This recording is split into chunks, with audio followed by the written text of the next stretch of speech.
situated ahead of Rosen, ahead of Allen, ahead of Mason Rudolph, ahead of Lamar Jackson. Joel Klatt, what do you make of that piece of non-grainy video? You are such fake news. It's not even funny. I'm telling you, that was the most egregious one of them all. Like, I get it, the police video and the crotch grab. I get it. Like, you don't like it either. I don't like it either, certainly. But this is absolutely reaching. Absolutely reaching. Yeah, I get it. Okay, we're showing the video. Here he goes. He's going to sprint over kind of in front of the band and go over to the sideline. Do you know which touchdown pass that was? He threw 3. Do you know which one that was? Third. It was his third touchdown at Ohio State in an incredible second half. Do you know what he did on the first 2 touchdowns? What? Oh, wait. You don't know? Yeah, probably had to sacrifice and go hang out with his teammates. You don't know what happened? Oh, let me show you what happened. Here's his first touchdown pass. Touchdown at Ohio State. Where's he going? Yes, sir. Wait. Right to his teammates. Boom. Coaches, teammates. There's teammates. High-fiving, screaming, way to go. I'm not going to miss that high five. Way to go. There's a left tackle right there. Going back. There's a wide receiver. Colin, why didn't you show that?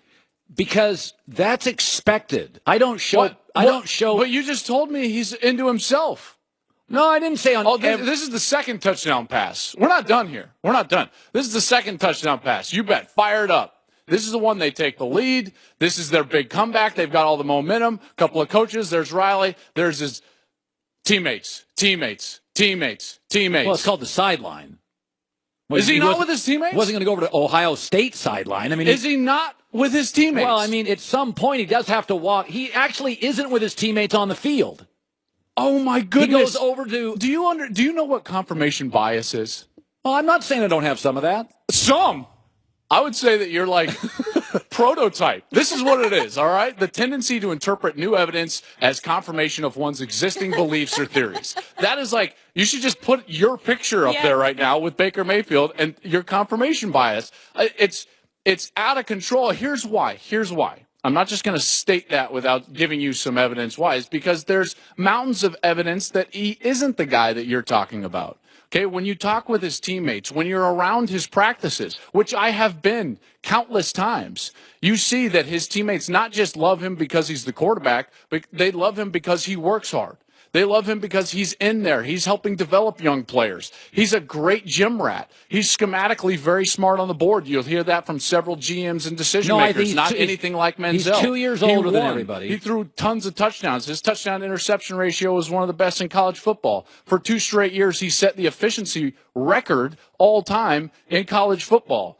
Last year, in the second half of one-possession games, he threw 11 touchdown passes. Guess what? All the other quarterbacks in the draft right now, in the top 6 quarterbacks, no one threw more than 4. I mean, what is it? He was 7-0 at Oklahoma as a starting quarterback against ranked opponents on the road. But you want to throw all of that away because you've got one video of him running away from the celebration? I don't have one video. I got a police video. But I told you I'm video. with you on the junk video. I got junk. I got police. I got run into the band. By the way, Johnny Manziel, 90% of the Johnny Manziel video he's a great teammate.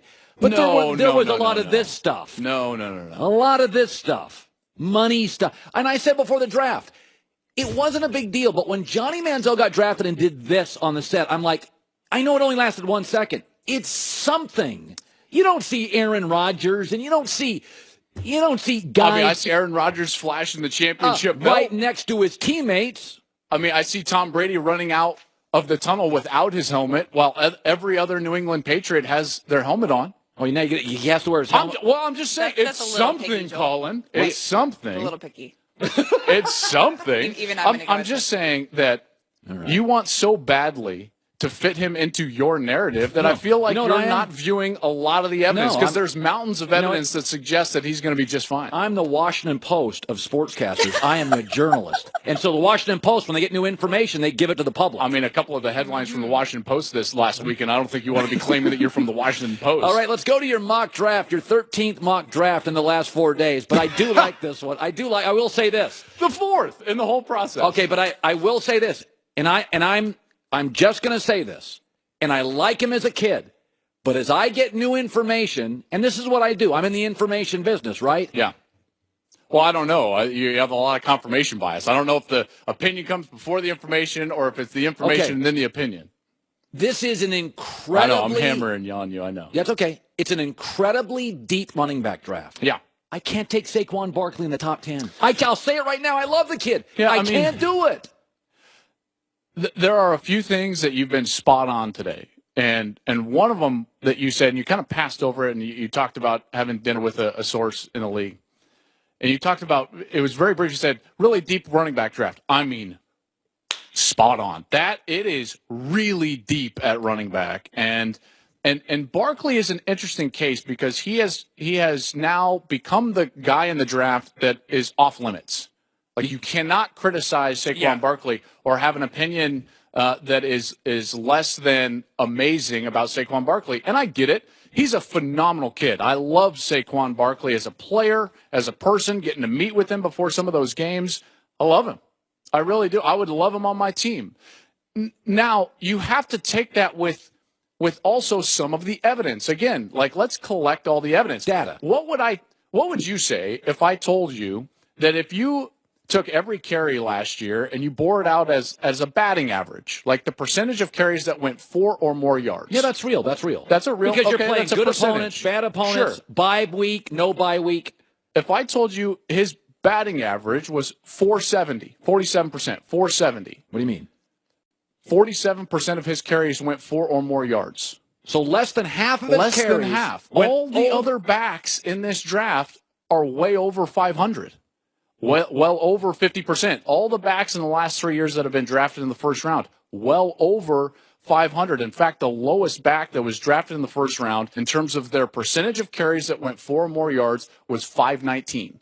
Okay, so 51%. So he's 4% lower than that. The FBS average was 471. He was 470. Well, you could say, well, he's a home run hitter. Okay, let's look at that then. What does the evidence tell you about the home runs? Because we saw some of the highlights, and they're phenomenal because he's so explosive. Percentage of carries that went 10-plus yards. That's going to give it to us, yeah, right, that's a big chunk. That's a big one. His average was about 13. It was 134 if you're taking it as a batting average. 134. Guess what the FBS average was? All players, all backs. All backs across college football. What? 134.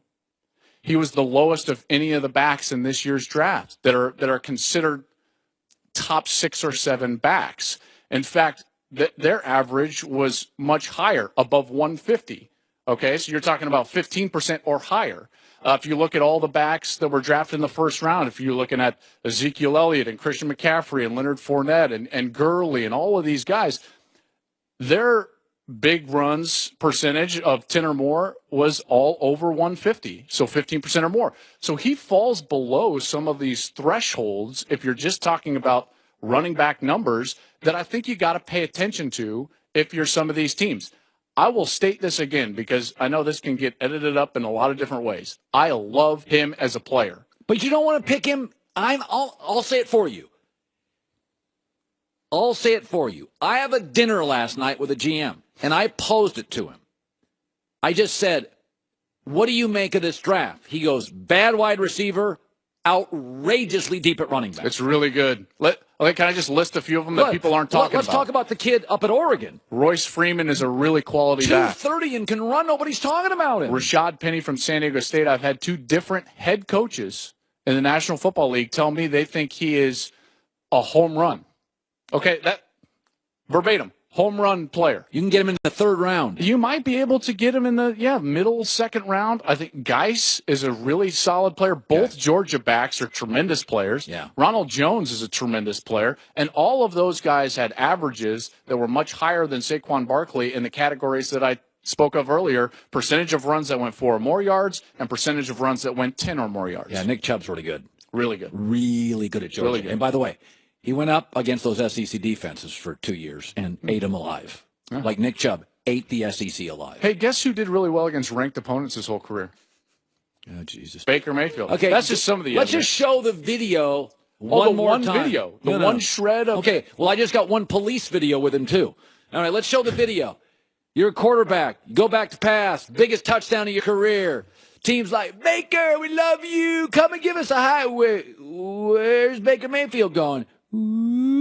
Takes her right off the interstate.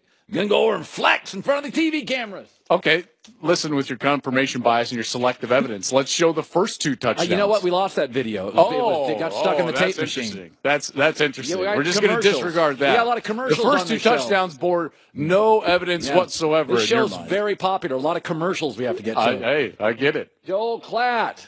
Good Love seeing it. you. You too, bud. Hiring. Every business needs great people, and a better way to find them, something better than posting your gig online and praying for the right people to see it. ZipRecruiter knew there was a smarter way, so they built a platform that finds the candidates for you. Okay? So what ZipRecruiter does, they have matching technology. They know what you're looking for, and then they identify the people that have the experience, and then they invite those people to apply to your job. Well, that's why 80% of employers who post a job on ZipRecruiter get a candidate in a day. They get a quality candidate in a day.